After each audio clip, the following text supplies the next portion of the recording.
Hello hello. Bittu. हाँ यार तू आया नहीं, मैंने कल बताया था कि इंटरव्यू के जाना, मेरी ट्रेन निकल जाएगी। कहाँ है तू? हाँ यार, बस आ गया, 5 मिनट में आ रहा हूँ मैं बस तेरे पास।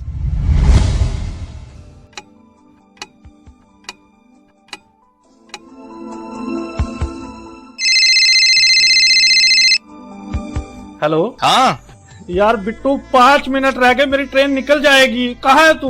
बस यार बाहर ही हूँ, आ रहा हूँ तू बस वेट कर, आ गया मैं।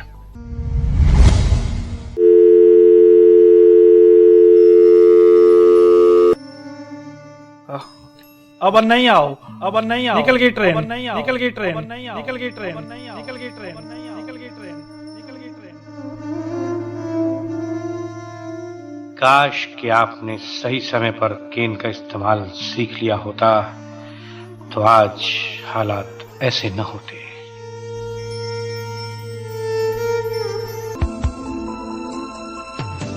इसीलिए दोस्तों कीजिए केन से दोस्ती, क्योंकि नो केन नो गेम।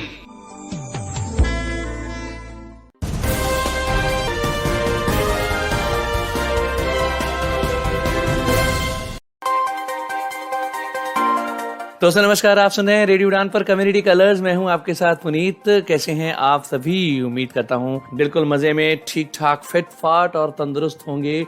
और बिल्कुल आपको तंदुरुस्त होना भी है, क्योंकि आपको सुनना है रेडियो उड़ान और साथ ही साथ आपको रेडियो उड़ान के प्रोग्राम्स को एंजॉय भी करना है और उन्हें अपना फीडबैक्स भी देते रहना है। और कम्युनिटी कलर्स एक ऐसा प्रोग्राम जिसमें होती है डिसेबिलिटी न्यूज और साथ ही साथ हम आपके लिए डिफरेंट सेगमेंट्स भी पेश करते रहते हैं टाइम टू टाइम। और रेडियो उड़ान प्रोग्राम कम्युनिटी कलर्स का एडिटोरियल प्रोग्राम और ओपिनियन हुआ करता है हर हफ्ते कम्युनिटी कलर्स प्रोग्राम में। और कम्युनिटी कलर्स प्रोग्राम आप सुनते हैं हर शुक्रवार रात 9 बजे से लेकर 10 बजे तक रेडियो उड़ान पर। और दोस्तों इन दिनों त्योहारों का सीजन है, फेस्टिवल सीजन है, अपना ख्याल रखिए। और आज दशहरा है, तो आप सभी को दशहरे की बहुत बहुत मुबारकबाद। पिछले दिनों सभी ने नवरात्रे मनाए हैं और आज दशहरा भी मना रहे हैं। हिंदुस्तान की यही खासियत है कि यहाँ पर सभी रिलीजन्स के लोग एक साथ मिलकर इन फेस्टिवल्स को मनाते हैं और दूसरे मुल्कों में भी सौहार्दपूर्ण वातावरण बनाने के लिए ऐसे फेस्टिवल्स को, ऐसे त्योहारों को मिलजुल कर मनाया जाता है।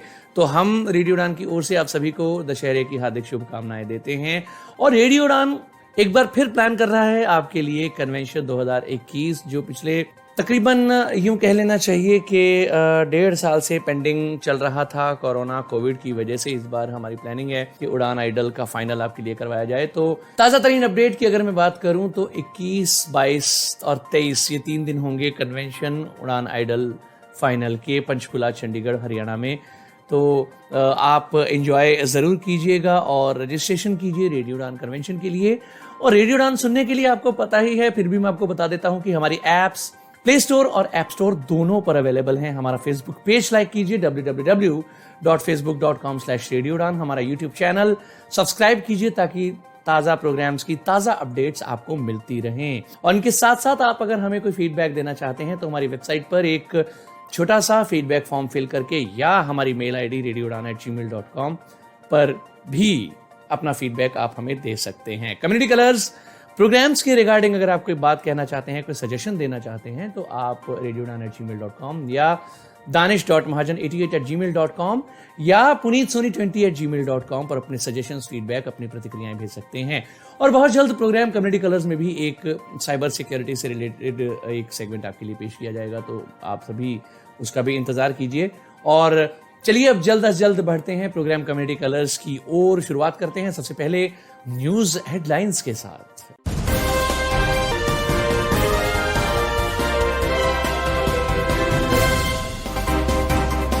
The board of secondary education ने बेंचमार्क डिसेबिलिटीज को नहीं दिया है फीस में आरक्षण।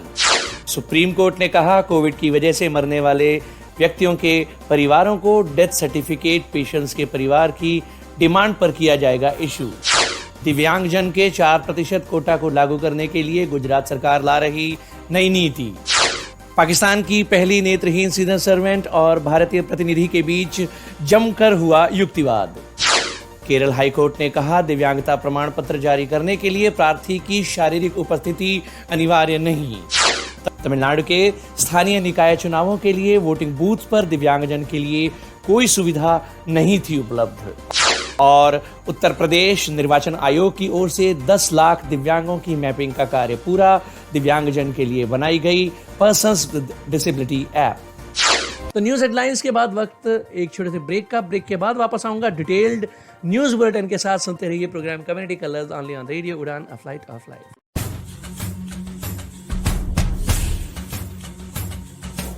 मुद्दे जो बात करे हमारे समाज के हित की, जिसकी बहुत लिमिटेड मोबिलिटी है, उसको कोई अब्यूज करे, वो भाग के या दौड़ के खुद के बचाव में जाएगा भी कहाँ। सो इस तरह से कई वजह हो सकती हैं। एक्सपर्ट्स की बातें जो छुए हमारे दिल को। ये निश्चित है कि मानसिक स्तर पर दृष्टिबाधित लोग बहुत सशक्त होते हैं और इतनी सरलता से हार नहीं मानते। जी हाँ दोस्तों, मैं दानिश महाजन बदलते दौर में रखूंगा एक नजर अपने समाज की तमाम गतिविधियों पर।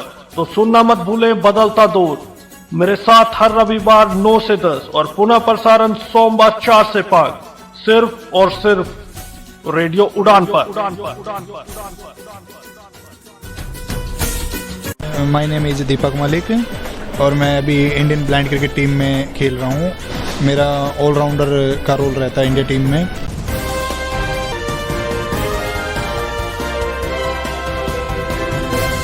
Welcome back to your own favourite show comedy colours only on radio Udaan, a flight of life. मैं हाजिर हो चुका हूं आपका दोस्त पुनीत।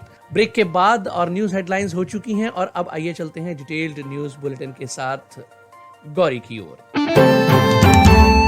नमस्कार दोस्तों, स्वागत है आपका एक बार फिर से प्रोग्राम कम्युनिटी कलर्स में। मैं हूं गौरी कुबेर। सुनते हैं समाचार विस्तार से। मद्रास हाईकोर्ट में याचिका पहुंच पर दिशा निर्देशों का मसौदा तैयार करने के लिए व्यापक प्रचार की गई मांग। फ्रेंड्स, मद्रास उच्च न्यायालय ने शुक्रवार को एक जनहित याचिका पर संबंधित अधिकारियों को नोटिस जारी किया है, जिसमें केंद्र सरकार से कहा गया है कि भारत में सार्वभौमिक पहुंच के लिए सामंजस्यपूर्ण दिशा निर्देश और मानकों 2021 को एक सुलभ प्रारूप में और स्थानीय भाषाओं में प्रकाशित करने की मांग की गई है। याचिकाकर्ता ने कुछ और मांगे भी की थी, जैसे नामित कार्यालयों में निरीक्षण के लिए अधिकारी इसकी प्रिंटेड कॉपीज उपलब्ध कराएं, इसके बारे में प्रिंट और इलेक्ट्रॉनिक मीडिया में व्यापक प्रचार करें और कम से कम 30 दिनों के लिए सार्वजनिक टिप्पणियां आमंत्रित करें। दोस्तों, चेन्नई शहर निवासी वैष्णवी जयकुमार की याचिका न्यायमूर्ति टी.एस. शिवगनम और न्यायमूर्ति सती कुमार सुकुमारा कुरूप की खंडपीठ के सामने आई थी। याचिकाकर्ता वैष्णवी जयकुमार एक क्रॉस डिसेबिलिटी राइट्स एडवोकेट है, जो एक दशक से भी ज्यादा अधिक समय से मनोसामाजिक विकलांगता के साथ जी रही है। वे विकलांग भारतीयों को बार बार सामना करने पड़ने वाले शारीरिक और व्यवहारिक संबंधी बाधाओं को दूर करने के लिए संघर्ष कर रही हैं। कि नई दिल्ली में केंद्रीय लोक निर्माण विभाग CPWD ने कार्यालय ज्ञापन के साथ भारत में सार्वभौमिक पहुंच सामंजस्यपूर्ण यानी कि harmonised and standardised guidelines 2021 upload किया है, लेकिन ये कब अपलोड किया इसकी जानकारी नहीं है। उन्होंने ये तर्क भी दिया है कि मसौदे का व्यापक प्रचार नहीं किया गया है, उस पर से स्क्रीन रीडर ना होने के कारण ये विकलांग व्यक्तियों के लिए दुर्गम था और केवल अंग्रेजी भाषा में उपलब्ध कराया गया था। उन्होंने बताया कि किसी भी तरीके का संवाद करने में विफल मतदाताओं पर हुई जांच के दौरान ये पाया गया कि मसौदा विकलांग जनों के लिए पूरी तरह से विफल है। जिन लोगों के लाभ के लिए दिशा निर्देश जारी किए जा रहे थे, उन्हें इस परामर्श प्रक्रिया तक पहुंचने से वंचित रखा गया है। इसमें से नथिंग अबाउट अस विदाउट अस इस फिलॉसफी का पूरा जोर खो गया है। दोस्तों, याचिकाकर्ता की मुख्य प्रार्थना 2 प्राधिकरणों को निर्देश देने के लिए है। पहला CPWD और दूसरा union ministry of housing and urban affairs. ये दोनों दिशा निर्देशों को सुलभ प्रारूप में स्थानीय भाषा में प्रकाशित करें, नामित कार्यालयों में निरीक्षण के लिए प्रिंटेड कॉपीज अवेलेबल कराएं मसौदा दिशा निर्देशों के बारे में प्रिंट और इलेक्ट्रॉनिक मीडिया में व्यापक प्रचार करे तथा सार्वजनिक टिप्पणियों को ये आमंत्रित करे। विकलांगता प्रमाण पत्र जारी करने के लिए रोगी की शारीरिक रूप से उपस्थिति नहीं होगी आवश्यक, केरल हाईकोर्ट ने कहा। दोस्तों, केरल हाईकोर्ट ने एक मामले पर फैसला सुनाते हुए कहा कि विकलांग व्यक्ति के अधिकार अधिनियम 2016 के तहत प्रमाण पत्र जारी करने के उद्देश्य से प्राधिकारी के समक्ष एक विकलांग व्यक्ति की शारीरिक उपस्थिति आवश्यक नहीं है। कोर्ट ने कहा कि प्रौद्योगिकी के क्षेत्र में प्रगति को देखते हुए व्यक्ति की स्थिति और चिकित्सा इतिहास को वस्तुतः निर्धारित किया जा सकता है। न्यायमूर्ति देवन रामचंद्रन ने अंतरिम आदेश में कहा, प्रथम दर्शनी मेरा विचार है कि प्रौद्योगिकी के आगमन के कारण रोगी की स्थिति और चिकित्सा इतिहास को समक्ष प्राधिकारी द्वारा उसकी फिजिकल उपस्थिति में जोर दिए बिना नवाचारों और सूचनाओं प्रौद्योगिकी के क्षेत्र में प्रगति का लाभ उठाते हुए प्रमाण पत्र जारी किया जा सकता है। याचिकाकर्ता का बेटा संयुक्त राज्य अमेरिका में है और विभिन्न अक्षमताओं से पीड़ित है। उन्होंने समक्ष अधिकारियों से विकलांग व्यक्तियों के अधिकार अधिनियम 2016 के तहत एक प्रमाण पत्र की मांग की थी ताकि वो अपने बेटे को भारत वापस ला सके। याचिकाकर्ता ने आरोप लगाया कि समक्ष प्राधिकारी ने इस बात पर जोर दिया कि उनके बेटे को प्रमाण पत्र जारी करने के उद्देश्य से भारत लाया जाए। इसीलिए उन्होंने एडवोकेट संतोष मैथ्यू के जरिए कोर्ट का रुख किया। न्यायालय ने कहा कि प्रथम दृष्टया ऐसे प्रतीत होता है कि फिजिकल उपस्थिति को समाप्त किया जा सकता है, क्योंकि सूचना प्रौद्योगिकी के क्षेत्र में अब तक बड़े पैमाने पर प्रगति हो चुकी है। और ये भी कहा कि किसी के चिकित्सा इतिहास और व्यक्तिगत स्थिति का संभवतः ऑनलाइन मोड के माध्यम से पता लगाया जा सकता है। वरिष्ठ सरकारी वकील को प्रतिवादियों से निर्देश प्राप्त करने के समय इसमें ध्यान रखने के निर्देश दिए गए हैं। इसके अलावा भारत के सहायक सॉलिसिटर जनरल को केंद्र सरकार से निर्देश प्राप्त करने का निर्देश भी दिया गया है कि क्या कानूनी राजनयिक मिशन की सहायता से याचिकाकर्ता के बेटे का मूल्यांकन उचित माध्यमों से किया जा सकता है। 20 अक्टूबर को इस मामले को फिर से उठाया जाएगा। बुधवार को भारतीय दिव्यांग यूनियन के ध्वज तले आगरा के जिला मुख्यालय पर दर्जनों दिव्यांगों ने धरना प्रदर्शन किया। उनका कहना था कि लॉकडाउन के पश्चात दिव्यांगजनों की आर्थिक स्थिति खराब हो गई है, महंगाई 10 गुना बढ़ चुकी है, लेकिन 500 रुपए में गुजारा संभव नहीं है। लिहाजा इस प्रकरण में दिव्यांगों ने मुख्यमंत्री से दिव्यांगों की मानसिक पेंशन 500 रुपए से बढ़ाकर 5000 रुपए तक करने की मांग की है। एक समाचार पत्र में छपी रिपोर्ट व खबर के अनुसार उत्तर प्रदेश में भारतीय दिव्यांग यूनियन का गठन किया गया है, जिसमें सभी प्रकार के दिव्यांगजन को संगठित किया गया है। इसी यूनियन के ध्वज तले आगरा जिला मुख्यालय पर इस बुधवार को यह जोरदार प्रदर्शन हुआ। इस प्रकरण को लेकर प्रदर्शन करने वाले दिव्यांगजन का कहना है कि इस संदर्भ में आगरा जिला मुख्यालय को बहुत बार ज्ञापन सौंपा जा चुका है और प्रदर्शन भी किया जा चुका है, लेकिन स्थिति जस की तस बनी हुई है। प्रदर्शन करने वाले दिव्यांगों ने यह भी कहा है कि यदि सरकार उनकी इन मांगों को नहीं मानती है तो आने वाले दिनों में यह प्रदर्शन आंदोलन का रूप भी धारण कर सकता है। इसके साथ ही जिला प्रशासन की ओर से यह आश्वासन दिया गया है कि उनकी इन मांगों को सरकार तक अवश्य पहुंचाया जाएगा। उत्तर प्रदेश के मुख्य निर्वाचन अधिकारी अजय कुमार शुक्ला ने कहा है कि उत्तर प्रदेश में विस चुनावों के लिए दिव्यांगजन के लिए एक पर्सन्स विद डिसेबिलिटी ऐप बनाया गया है, जिसके लिए 10 लाख दिव्यांगों की मैपिंग का कार्य पूरा हो चुका है। इस ऐप के माध्यम से दिव्यांगजन को मतदान केंद्रों पर मिलने वाली सुविधाओं के साथ साथ अन्य जानकारियां भी प्रदान की जाएंगी। एक समाचार पत्र में छपी खबर के हवाले से आपको ये बता दें कि श्री शुक्ला ने ये जानकारी राज्य स्तरीय समिति की एक बैठक में दी। उन्होंने बताया कि मतदाता सूची में पुनर्निरीक्षण के लिए 1 से 30 नवंबर पर आपत्तियां व दावे आमंत्रित किए जाएंगे। उन्होंने यह भी बताया कि 7, 13, 21 व 28 नवंबर को मतदाता सूचियों के पुनर्निरीक्षण के लिए अभियान भी चलाया जाएगा। उन्होंने दिव्यांगजन सशक्तिकरण विभाग व दिव्यांगजन के लिए कार्य कर रही सामाजिक संस्थाओं से दिव्यांगों का डेटा उपलब्ध कराने को भी कहा है। तमिलनाडु में स्थानीय निकाय चुनाव के दिन विकलांग मतदाताओं के लिए वोटिंग बूथ पर कोई भी सुविधा मौजूद नहीं थी।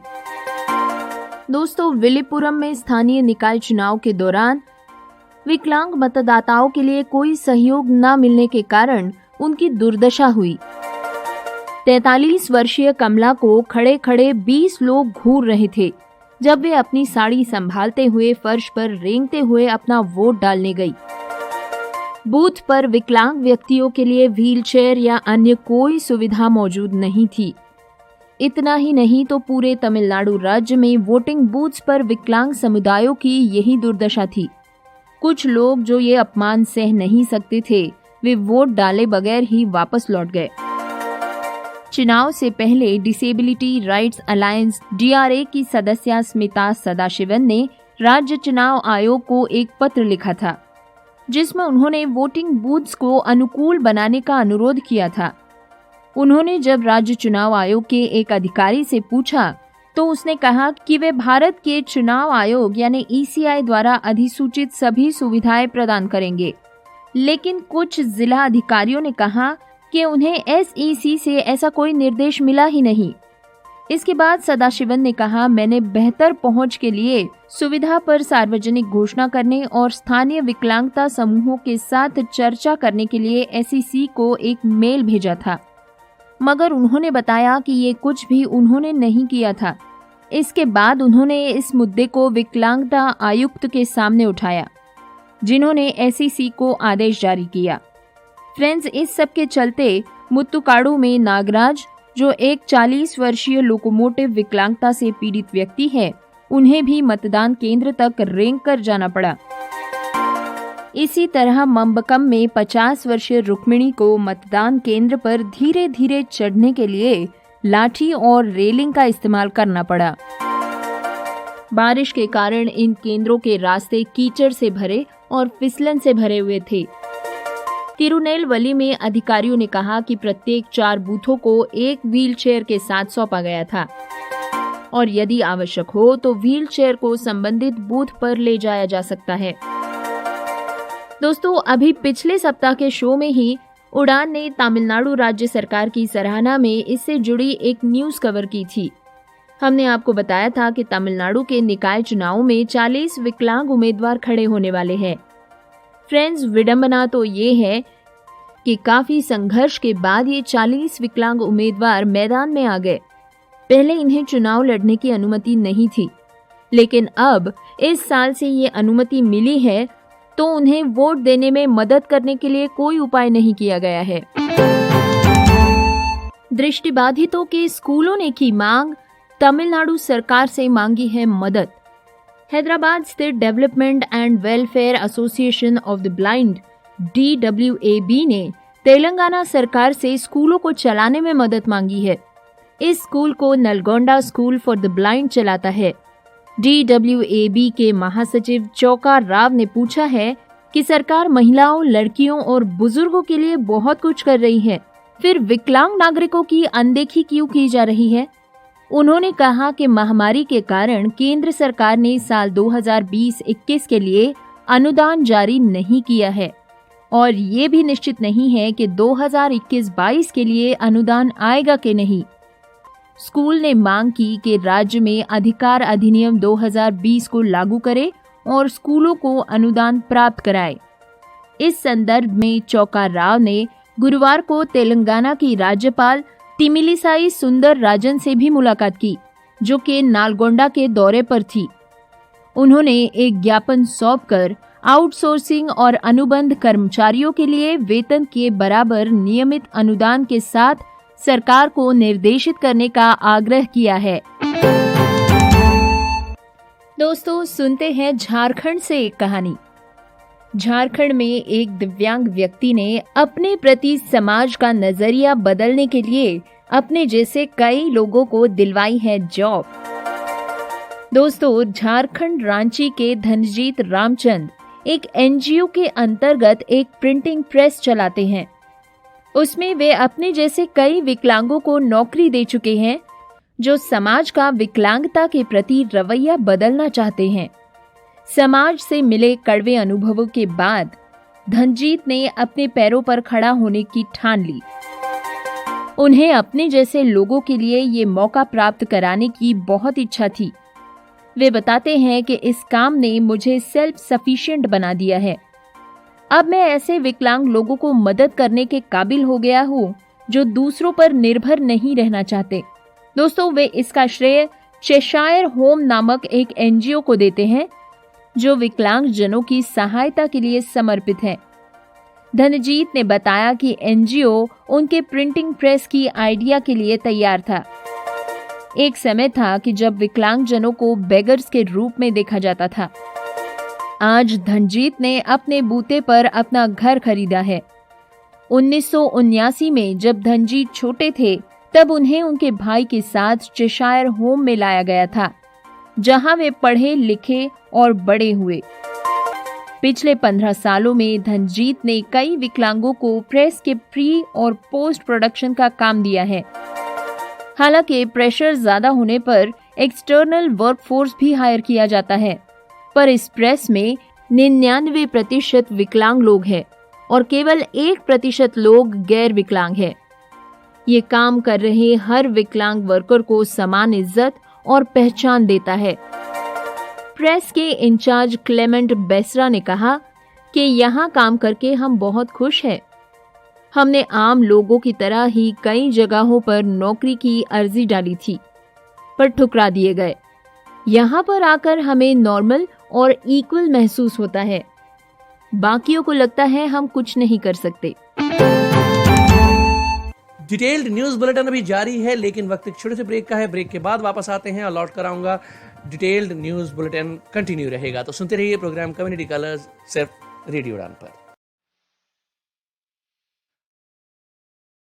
मित्र ज्योति, दृष्टिबाधितों का विश्वसनीय गैर सरकारी संस्थान। मेरा नाम संजना लाल है। मैं चेन्नई की रहने वाली हूँ। मैं मित्र ज्योति के टॉकिंग बुक लाइब्रेरी की सदस्य हूँ। इस पुस्तकालय के ऑडियो सीडीओ के बिना मेरे लिए हायर स्टडीज करना बहुत मुश्किल होता। मेरा नाम वरुण है।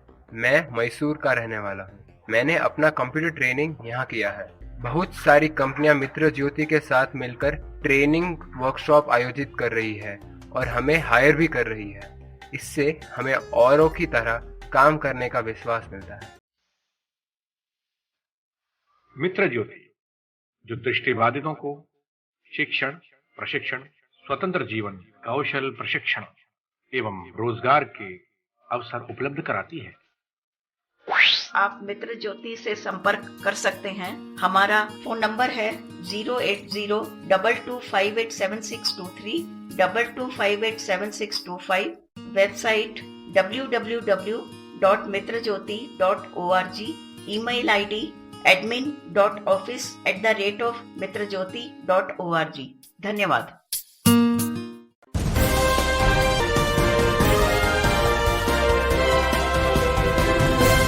प्रोग्राम में फिर से स्वागत। डिटेल्ड न्यूज बुलेटिन जारी है, सुनते रहिए कम्युनिटी कलर्स प्रोग्राम। आगे बहुत कुछ है। My opinion section, community colours का एडिटोरियल भी होगा, लेकिन पहले सुन लेते हैं डिटेल्ड न्यूज बुलेटिन का बाकी हिस्सा। The board of secondary education BSE ने बेंचमार्क डिसेबिलिटी वाले छात्रों को नहीं दिया है फीस में एग्जम्पशन। आइए सुनते हैं इसके बारे में कुछ अधिक जानकारी। दोस्तों, माध्यमिक शिक्षा बोर्ड ने बेंचमार्क विकलांगता वाले छात्रों को फीस में छूट नहीं देकर एक विवाद खड़ा कर दिया है। अब कम से कम 40% विकलांगता होने पर भी छात्रों को भरने पड़ेंगे 3,425 रुपए 10वीं कक्षा के पत्राचार यानी करस्पॉन्डेंस कोर्स के लिए। दोस्तों, इस मुद्दे में ये आरोप लगाया गया है कि जबकि court of state commissioner for PWD ने बोर्ड को 8 अक्टूबर से पहले मामले को देखने के लिए कहा था, फिर भी BSE ने अभी तक कोई कदम नहीं उठाए हैं। SVM स्कूल के 22 छात्रों ने इस पर याचिका भी दायर की थी, जिस पर SCPD की अदालत ने बोर्ड को दावों की जांच करने के लिए कहा था। स्कूल और जन शिक्षा विभाग द्वारा बेंचमार्क विकलांग छात्रों के लिए शैक्षणिक शुल्क में छूट दी गई थी और BSE को 8 अक्टूबर से पहले ही आवश्यक उपाय करने को कहा गया था। हालांकि बालासोर के welfare school for the blind के दिबाकर सौ ने कहा कि इस संदर्भ में अभी तक कोई कदम नहीं उठाए गए हैं। उन्होंने बताया कि आरटीआई के अनुसार 6 से 18 वर्ष आयु के हर एक बच्चे को बेंचमार्क विकलांगता के साथ पड़ोस के स्कूल या अपने पसंद के विशेष स्कूल में मुफ्त शिक्षा का पूरा अधिकार है। बीएससी का ये कदम उन बच्चों के अधिकारों का हनन करता है जिनके लिए सरकार ने पिछले 2 सालों से कॉरेस्पॉन्डेंस कोर्स के शुल्क में छूट दी है। सुप्रीम कोर्ट ने कहा है कि कोविड की वजह से मरने वाले लोगों के परिवारों को पेशेंट का डेथ सर्टिफिकेट डिमांड करने पर इशू किया जाएगा। इसके लिए शिकायत निवारण समिति के पास अस्पतालों से दस्तावेज मांगने का अधिकार भी होगा। दोस्तों, सुप्रीम कोर्ट ने कोविड मरीजों का इलाज करने वाले सभी अस्पतालों को ये निर्देश दिए हैं कि कोविड से मरने वाले पेशेंट्स के घरवालों को जरूरत पड़ने पर पेशेंट्स के ट्रीटमेंट के जरूरी सभी दस्तावेज दिए जाएं। कोविड विक्टिम्स के परिवारों को सरकार की तरफ से दिया जा रहा कॉम्पेंसेशन मिलने के लिए ये जरूरी है। Justice MR. शाह और जस्टिस ए.एस. बोपन्ना ने स्पष्ट किया है कि अगर कोई अस्पताल ये डॉक्यूमेंट्स देने से इनकार करता है तो उसे शिकायत निवारण समिति को जवाब देना होगा। इस समिति को सभी राज्यों की सरकार की निगरानी में ये आदेश लागू कराने होंगे। बेंच ने ये भी कहा कि कोविड-19 से मरने वाले पेशेंट्स के घरवालों को अलग अलग योजनाओं के तहत 50,000 रुपए का कॉम्पेंसेशन दिया जाएगा। ये राशि राज्यों को SDRF state disaster response fund द्वारा दी जाएगी तथा जिला प्रशासन इसे वितरित करेगा। एप्लीकेशन करने के 30 दिनों के भीतर ही ये राशि दी जाएगी। इसके लिए जिला प्रशासन के पास अर्जी और पेशेंट का डेथ सर्टिफिकेट ड्यू टू कोविड-19 देना होगा। जस्टिस के बेंच ने ये भी कहा कि अगर डेथ सर्टिफिकेट पर मौत का कारण कोविड-19 नहीं है तो फिर भी पेशेंट के अस्पताल के अन्य डॉक्यूमेंट्स भी कंसीडर किए जाएंगे। अगर केवल रीजन ऑफ डेथ कोविड-19 नहीं है और बाकी मेडिकल दस्तावेजों से कोविड की पुष्टि होती है तो कॉम्पेंसेशन को रोका नहीं जा सकेगा। इससे जुड़े शिकायतों के मामले घरवाले जिला स्तरीय additional district collector, chief medical officer of health, additional CMOH, principal और HOD medicine of medical college या सब्जेक्ट एक्सपर्ट की मदद से दर्ज करा सकते हैं।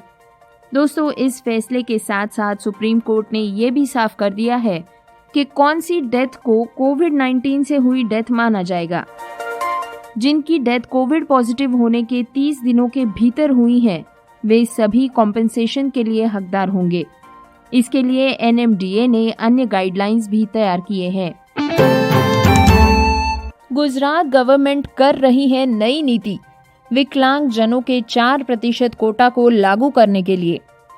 दोस्तों, हाल ही में गुजरात गवर्नमेंट ने एक नीति पास करते हुए विकलांग जनों के रोजगार में 4% कोटे को सुनिश्चित किया है। गुजरात हाईकोर्ट ने गुरुवार को राज्य में पॉलिसी इम्प्लीमेंटेशन करने के निर्देश एक PIL की सुनवाई के दौरान दिए। The national federation of the blind ने हाईकोर्ट से याचिका करते हुए राज्य सरकार से 4% रिजर्वेशन तथा इससे जुड़े रिकॉर्ड्स मंगवाने की दरख्वास्त की। रिकॉर्ड से पता चला है कि 1996 से अब तक 4% का ये कोटा भरा ही नहीं गया है। इस पर कोर्ट ने जल्द से जल्द रिक्तियां भरने का आदेश दिया है। याचिकाकर्ता की तरफ से लड़ रहे वकील SH अय्यर ने कहा कि असली मुद्दा तो खत्म हो चुके रिक्रूटमेंट ड्राइव्स का है। सुप्रीम कोर्ट के आदेशानुसार डिसेबल्ड लोगों के लिए स्पेशल रिक्रूटमेंट ड्राइव्स पहले ही चलाए जा चुके हैं।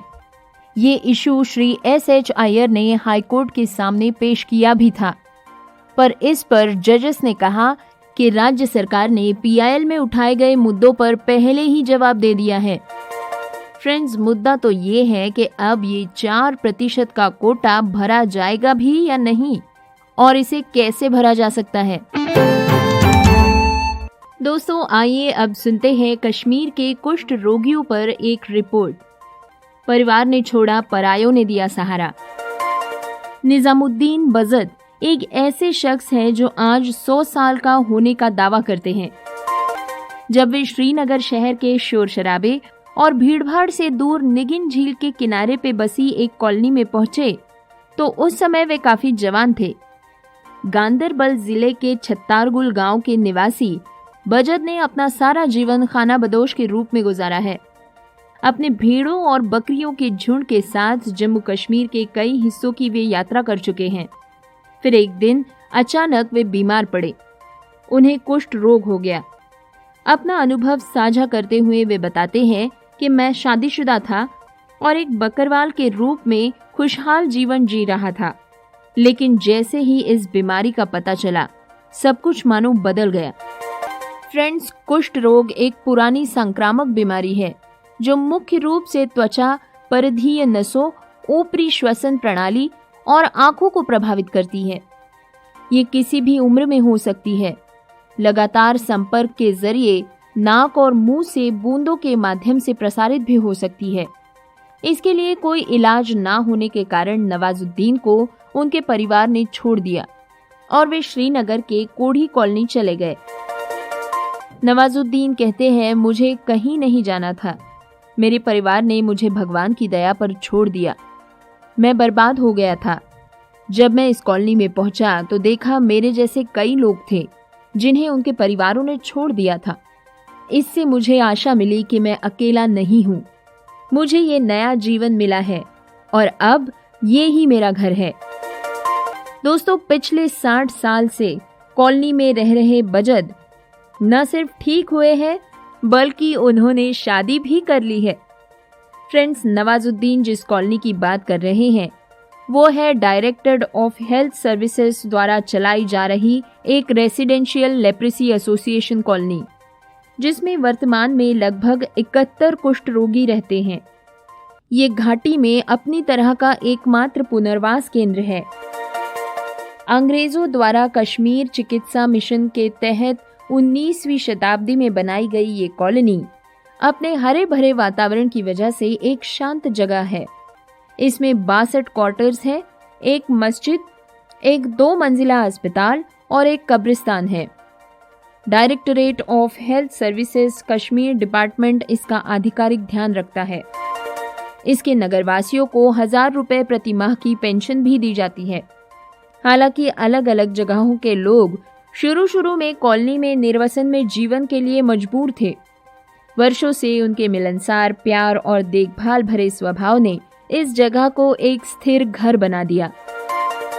कॉलोनी के बुजुर्ग लोगों से जुड़े कुष्ठ रोग संघ के प्रवक्ता शहीफुद्दीन शेख ने बताया कि बीमारी के इलाज की खोज के बाद इनमें से कई लोगों ने शादी कर ली और यहाँ एक नया जीवन शुरू किया।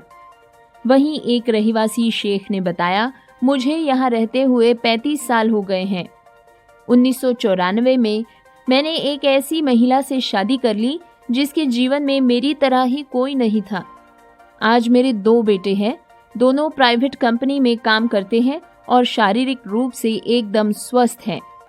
हम सारे लोग यहाँ एक परिवार की तरह रहते हैं, एक दूसरे को जानते पहचानते हैं। कई सालों से इस कॉलोनी में नया कोई भी पेशेंट नहीं आया है। पाकिस्तान की पहली नेत्रहीन सिविल सर्वेंट और भारत प्रतिनिधि के बीच जमकर किया गया युक्तिवाद। दोस्तों, सितंबर के आखिरी 2 हफ्तों में UNGA यानी संयुक्त राष्ट्र महासभा का आयोजन किया गया था। इसमें राजनीतिक मुद्दों तथा वैश्विक संकटों के मुद्दों पर शामिल सभी देश चर्चा करते हैं। इसमें भारत और पाकिस्तान की खबरें, प्रतिक्रियाएं और भावनाओं से भरपूर होती हैं, खासकर जब बात चल रही हो कश्मीर मुद्दे पर। दोस्तों, इस वैश्विक मंच पर ब्रेल लिपि में पढ़ते हुए अपने राष्ट्र की रक्षा करने वाली एक महिला ने एक बार में कई रूढ़ियों को चुनौती दे दी। इस पर भारतीय समकक्षक ने पाकिस्तान कैसे आतंकवाद को बढ़ावा दे रहा है ये बताकर पलटवार किया। जवाब में विजुअली इम्पेयर्ड पाकिस्तानी प्रतिनिधि ने कहा कि अधिकृत कश्मीर भारत का तथाकथित अभिन्न अंग नहीं है और न ही ये भारत का आंतरिक मामला है। सच मानिए फ्रेंड्स, पूरी दुनिया की नजरें इस युक्तिवाद पर टिकी हुई थी और ये 2 युवतियां अपनी पूरी पेशेवर क्षमता से लड़ रही थी।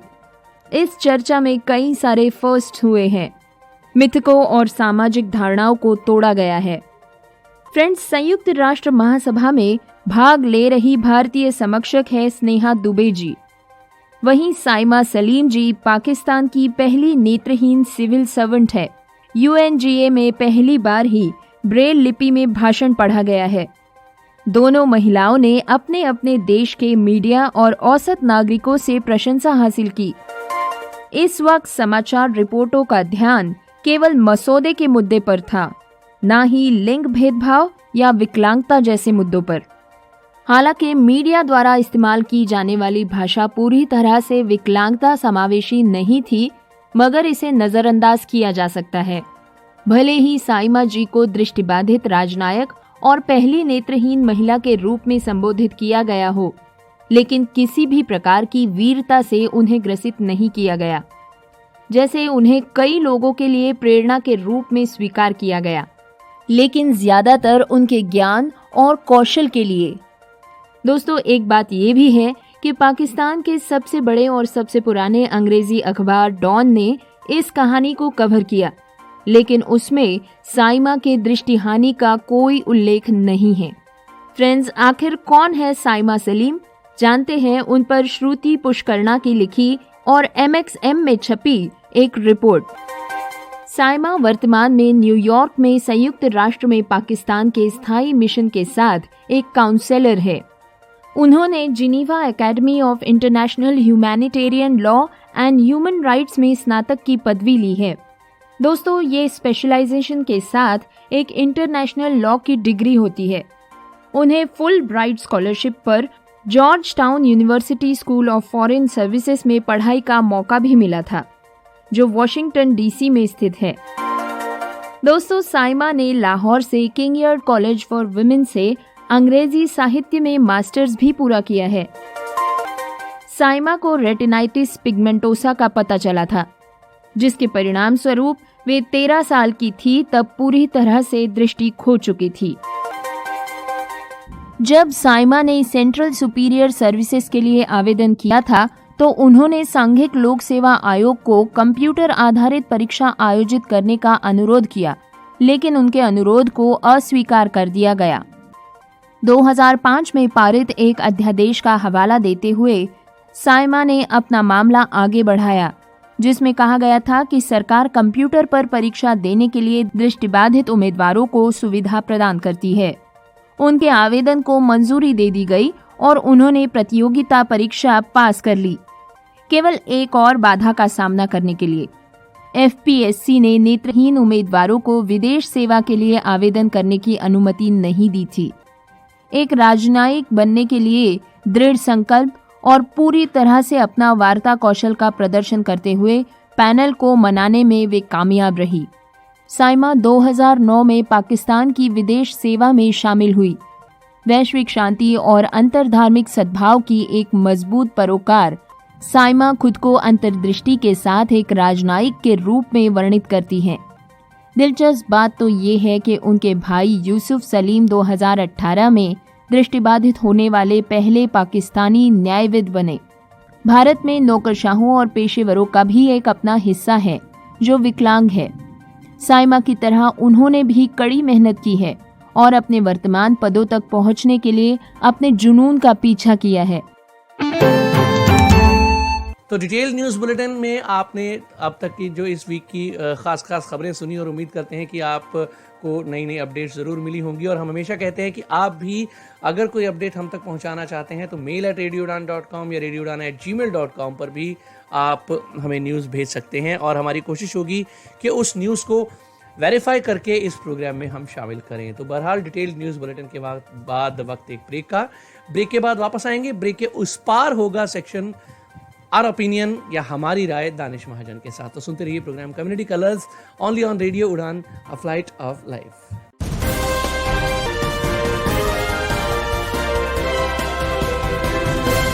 ब्रेक के बाद मैं फिर से आपके साथ हूं, आपका दोस्त पुनीत। और चलिए अब बढ़ते हैं माय ओपिनियन सेक्शन की ओर। पेश कर रहे हैं दानिश महाजन। या दोस्तों नमस्कार, मैं दानिश महाजन, कम्युनिटी कलर की सेगमेंट अवर ओपिनियन में आपका स्वागत। अगर आपके पास कोई भी डिसेबिलिटी से रिलेटेड न्यूज है तो danish.mahajan88@gmail.com पे शेयर कर सकते हैं। 2 हफ्तों से मैं अवेलेबल नहीं था, उसके लिए माजरत। इस बीच एक बहुत ही बढ़िया खबर हमारे लिए आई, उसके बारे में बात करूंगा, लेकिन सबसे पहले आपको बताऊं कि 10 तारीख को world mental health day celebrate किया गया, जिसका मकसद होता है अवेयरनेस जनरेट करना मेंटल हेल्थ को लेके। इस बार का जो थीम था वो था mental health promotion and suicide prevention. तो पिछले सालों में काफ़ी इसके ऊपर फोकस हुआ है। जैसा आप सभी को मालूम है, कोरोना में काफ़ी लोगों की हेल्थ के ऊपर इफेक्ट पड़ा, तो इस दिन काफ़ी लोग अवेयरनेस क्रिएट की जाती है और कई लोगों ने अलग अलग तरह के प्रोग्राम किए। 1992 से वर्ल्ड मेंटल हेल्थ फेडरेशन इसको चला रही है और हर साल इसके लिए अलग थीम आता है। हर साल मैं इसके बारे में आपको बताता हूँ डिटेल्ड, तो आप लोगों को मालूम होगा। और 14 तारीख को यानी हर अक्टूबर के सेकंड जो थर्सडे को आता है वर्ल्ड साइट डे। तो इस बार का जो थीम था वर्ल्ड साइट डे का वो था लव योर आईज। तो इसका भी यही मकसद होता है कि विजन से रिलेटेड लोगों को अवेयर किया जाए, अपनी आंखों से प्यार करो, कैसे हम सपोर्ट कर सकते हैं ब्लाइंड से लेके, कैसे अवेयरनेस हम जनरेट कर सकते हैं और कैसे प्रिवेंट कर सकते हैं हम लोगों को ब्लाइंड होने से। तो ये थे। और 15 तारीख को तो व्हाइट केन डे आने वाला है, इसके बारे में हम चर्चा करेंगे अगले सप्ताह। बहरहाल जो बड़ी खबर है वो जो आप लोगों तक पहुंच गई होगी, लेकिन 28 सितंबर को एक बड़ी खबर आई। सुप्रीम कोर्ट ने गवर्नमेंट को ऑर्डर दिया है, सेंट्रल गवर्नमेंट को, कि 4 महीने के अंदर भैया डायरेक्शंस आप दीजिए, सभी डिसेबल्ड को रिजर्वेशन इन प्रमोशन दी जाए। सेंट्रल गवर्नमेंट ने फिर से एक पटिशन डाली थी। उन्होंने बोला कि भाई 2 जजमेंट हैं, एक Rajiv Kumar versus state of union है और एक एनएफबी वर्सेस है। तो उन्होंने बोला कि हमें 14 जनवरी 2020 को जजमेंट आई थी, हमें कंफ्यूजन है कि हम कौन सा माने, कैडर के अगेंस्ट हम रिजर्वेशन दें, रिजर्वेशन इन प्रमोशन, या फिर हम जो आइडेंटिफाइड पोस्ट है। तो जो ऑनरेबल जस्टिस नागेश्वर राव जी थे, एल नागेश्वर राव, उन्होंने कहा कि भाई सब कुछ क्लियर है, आप बहाने मत बनाइए, सीधी तरह से ये लागू करिए, आप टाल मटोल करना बंद करिए, कब से आप कर रहे हो, और ये जो जजमेंट है इसको लागू कीजिए। इतने भोले मत बनिए कि आपको पता नहीं लग रहा, साफ क्लियर है। तो आप 4 महीने के अंदर अंदर जो रिजर्वेशन इन प्रमोशन को लागू कीजिए। और जो आरपीडी एक्ट का 34 आर्टिकल है वो साफ कहता है कि रिजर्वेशन देनी चाहिए प्रमोशन में, और आप उसको लागू कीजिए। तो काफ़ी देर से मैंने इसके ऊपर शो भी किया था, जिन्होंने ये पटिशन डाली थी डॉक्टर सिद्धाराजू जी के साथ। तो उन्होंने आपको बताया था कि सितंबर अक्टूबर में फैसला आ सकता है। तो अब इंतज़ार ये करना है कि 4 महीनों में गवर्नमेंट फिर कोई बहाना बना के आती है, नहीं तो फिर से कंटेम्प्ट पिटीशन डालनी पड़ेगी अगर गवर्नमेंट कोई बहाना लेके आती है। लेकिन बहरहाल ये बहुत बड़ी खबर है और काफ़ी लोगों को इसका बेनिफिट मिल जाएगा अगर ये इम्प्लीमेंट होता है।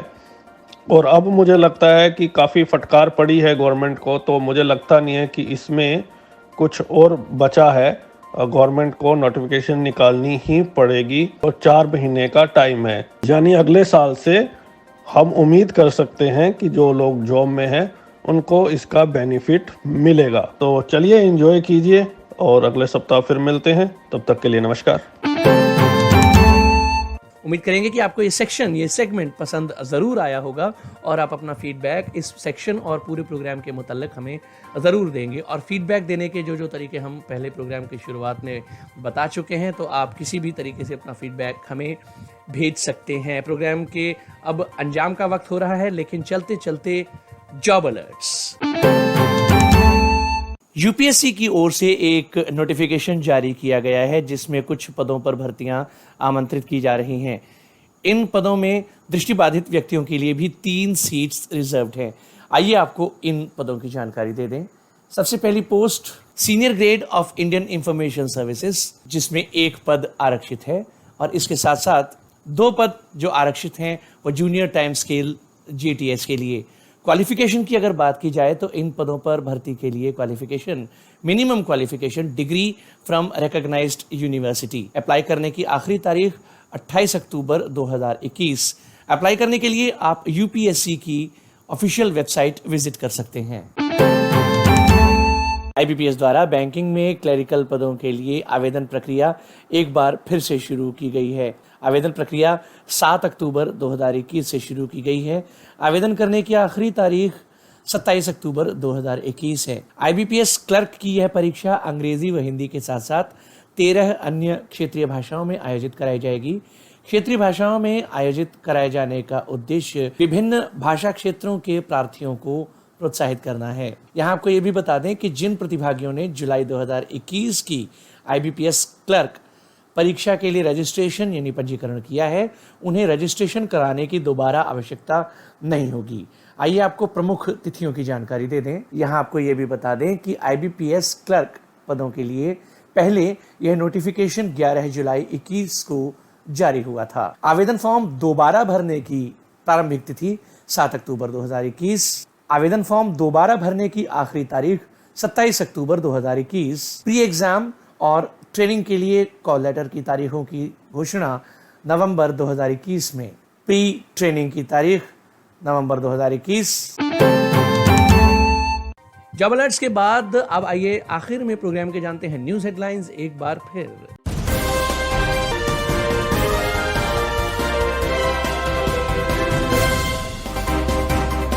The board of secondary education ने बेंचमार्क डिसेबिलिटीज को नहीं दिया है फीस में आरक्षण। सुप्रीम कोर्ट ने कहा कोविड की वजह से मरने वाले व्यक्तियों के परिवारों को डेथ सर्टिफिकेट पेशेंट्स के परिवार की डिमांड पर किया जाएगा इशू।